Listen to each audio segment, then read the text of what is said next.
नमस्ते दोस्तों। जब भी कोई महिला प्रेग्नेंट रहती है तो घर में सब खुशी का माहौल रहता है। सब चाहते हैं माँ और बच्चे दोनों हेल्दी रहे।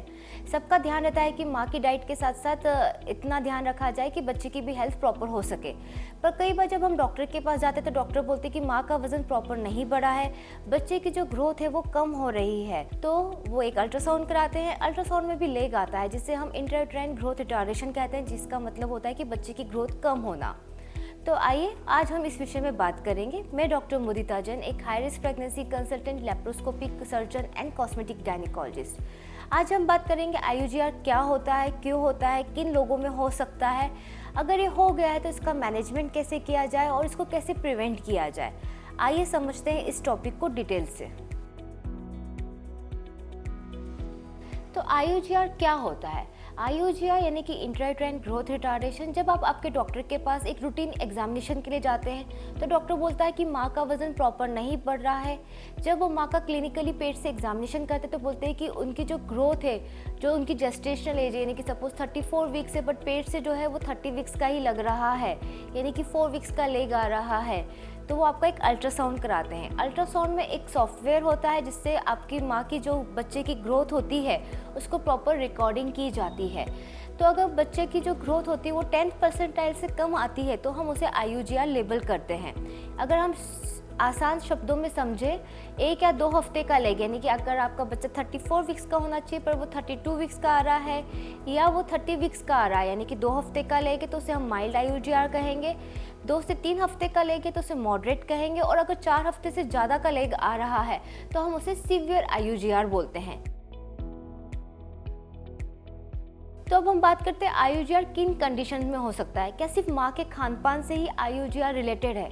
माँ का खान पान एक बहुत ही इम्पॉर्टेंट टॉपिक होता है, बट सिर्फ माँ के खाने पीने से जो है IUGR नहीं होता है। माँ को डेफिनेटली हम एक हेल्दी डाइट बोलते हैं, हाई प्रोटीन डाइट बोलते हैं, थोड़ा सा रेस्ट लेने के लिए बोलते हैं, प्रॉपर हाइड्रेशन लेने के लिए बोलते हैं, जिससे हम IUGR को प्रिवेंट कर सकें। बट IUGR के अगर हम मेन कॉजेज़ की बात करें तो वो होता है प्लेजेंटा। प्लेजेंटा यानी कि आवल जो होती है वो एक माध्यम होती है जिससे कि माँ से न्यूट्रिशन जो है वो बच्चे में जा रहा होता है।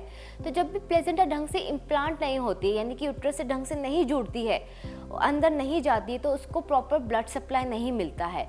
तो जब भी प्रॉपर ब्लड सप्लाई नहीं मिलता है तो बच्चे की न्यूट्रिशन में कमी हो जाती है, बच्चे को ऑक्सीजन की कमी हो जाती है, और इस कारण से जो रहता है बच्चा IUGR हो जाता है। ज़रूरी नहीं हर छोटा बच्चा जो है IUGR हो। कई बार जेनेटिकल कॉजेज, यानी कि माँ बाप भी, उनकी हाइट भी छोटी है तो बच्चा उस हिसाब से जेनेटिकली स्मॉल हो सकता है। अगर आपकी जो डेट है, अगर आपको अपनी डेट गलत याद है, उसके कारण भी बच्चा जो है लेट हो सकता है। तो अब हम और कॉजेज़ की बात करें तो प्लेजेंटा के अलावा दूसरा कॉज होता है माँ का, मैटरनल कॉजेज़। मैटरनल कॉजेज़ में भी आधे से ज़्यादा जो चीज़ें होती है वो प्लेजेंटा से ही रिलेटेड रहती है। अगर हमारा IUGR 20 हफ्ते के पहले डायग्नोस होता है, यानी कि अर्ली डायग्नोसिस ऑफ IUGR होता है, तो ये क्रोमोसोमल एनोमली के कारण भी हो सकता है। तो उस कंडीशन में हमें क्रोमोसोमल एनोमलीज को रूल आउट करना बहुत ज़रूरी होता है। उसके लिए चाहे तो हमें NIPT test, double marker, quadruple marker के साथ साथ कभी कभी एम्नियोसेंटेसिस की भी ज़रूरत पड़ सकती है। पर अगर आपका ये 20 वीक्स के बाद, जिसमें हम कहते हैं कि 20 वीक्स के बाद हम ग्रोथ स्कैन करते हैं, यानी कि सिर्फ बच्चे की ग्रोथ को देखने के लिए हम स्कैन करते हैं, यानी कि अल्ट्रासाउंड करते हैं, उस समय अगर हमारा IUGR डायग्नोस होता है तो ये IUGR जो है ट्रीटेबल रहता है। अर्ली डायग्नोसिस ऑफ IUGR बहुत ज़रूरी होता है, क्योंकि जैसे ही हम डायग्नोस करते हैं वैसे ही हम उसको ट्रीटमेंट शुरू कर सकते हैं। पर अगर आपको मॉडरेट और सीवियर IUGR है, मतलब कि आपके जो बेबी का ग्रोथ है वो 2 वीक से ज़्यादा का है, तो उसके लिए आपको कभी हॉस्पिटलाइज होने की भी ज़रूरत रहती है। साइंटिफिकली रीज़न प्रूवन नहीं है, बट फिर भी हम आपको IV ड्रिप, प्रोटीन ड्रिप्स लगाते हैं, क्योंकि हमें लगता है कि परफ्यूजन इम्प्रूव हो तो बेबी का वेट इम्प्रूव हो सकता है।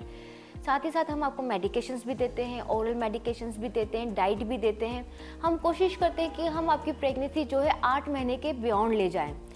अगर आपकी प्रेगनेंसी 8 महीने के बियॉन्ड ले जानी पड़ती है तो उसके लिए हमें फ्रीक्वेंट मॉनिटरिंग ज़रूरी होती है। फ्रीक्वेंट मॉनिटरिंग की बात करें तो डॉक्टर के साथ साथ आपको फ्रीक्वेंट अल्ट्रासाउंड, नॉर्मल अल्ट्रासाउंड के अलावा आपको अल्ट्रासाउंड ज़्यादा कराने पड़ सकते हैं। साथ ही साथ आपको वीकली कलर डॉपलर भी कराना पड़ सकता है। कलर डॉपलर में हम देखते हैं कि बेबी को जो ऑक्सीजन सप्लाई वो प्रॉपर हो रहा है या नहीं हो रहा है। तो अगर आपके अल्ट्रासाउंड में IUGR बढ़ता हुआ दिखता है या आपके कलर डॉपलर में कोई भी चेंज ज़्यादा दिखता है, यानी कि ऑक्सीजन की कहीं पे भी डेफिशिएंसी दिखती है, तो डॉक्टर आपको डिलीवरी की सलाह दे सकते हैं। अर्ली डिलीवरी से आप घबराएं नहीं, क्योंकि अगर बच्चा पेट में नहीं ग्रो कर रहा है तो बच्चा बाहर अच्छे से ग्रो कर सकता है। बट हमें एक अच्छा बेबी चाहिए रहता है, हम अपने बेबी का लॉस नहीं कर सकते हैं। तो इसके लिए आपको प्रॉपर अपने डॉक्टर की मॉनिटरिंग में रहना पड़ता है। जब भी वो आपको अल्ट्रासाउंड या कलर डॉपलर के लिए बोले तो आपको अल्ट्रासाउंड एंड कलर डॉपलर कराना पड़ सकता है। साथ ही साथ आपको NST या CTG भी वो आपको वीकली कराने या बाई वीकली कराने के लिए बोल सकते हैं। इसके अलावा जो चीज़ आपको ध्यान रखनी रहती है वो है कि आपके जो मैटरनल कॉजेस है उनको कंट्रोल में रखना बहुत ज़रूरी होता है। प्लेजेंटल परफ्यूजन के लिए डॉक्टर आपको मैनेजमेंट दे रहे होते हैं। तो अगर हम बात करते हैं कलर डॉपलर की बात की, तो अल्ट्रासाउंड में हम क्या क्या देखते हैं। अल्ट्रासाउंड में हम देखते हैं बच्चे के हेड का सर्कमफ्रेंस कितना है, एब्डोमेन का सर्कमफ्रेंस कितना है। अगर हेड और एब्डोमिनल सर्कमफ्रेंस में 2 या 3 वीक से ज़्यादा का लेग होता है तो हम उसे IUGR कहते हैं। उसी रेशियो के हिसाब से हम उसे mild, moderate and severe IUGR कहते हैं। साथ ही साथ हम बच्चे के आसपास का पानी भी देखते हैं, क्योंकि कई बार क्या होता है बच्चे के आसपास का पानी भी कम हो जाता है, जिसके कारण बेबी की मूवमेंट्स भी कम हो जाती हैं। तो हमें इन सब चीज़ों का ध्यान रखना पड़ता है, इन सब चीज़ों की प्रॉपर मॉनिटरिंग करते रहना पड़ता है।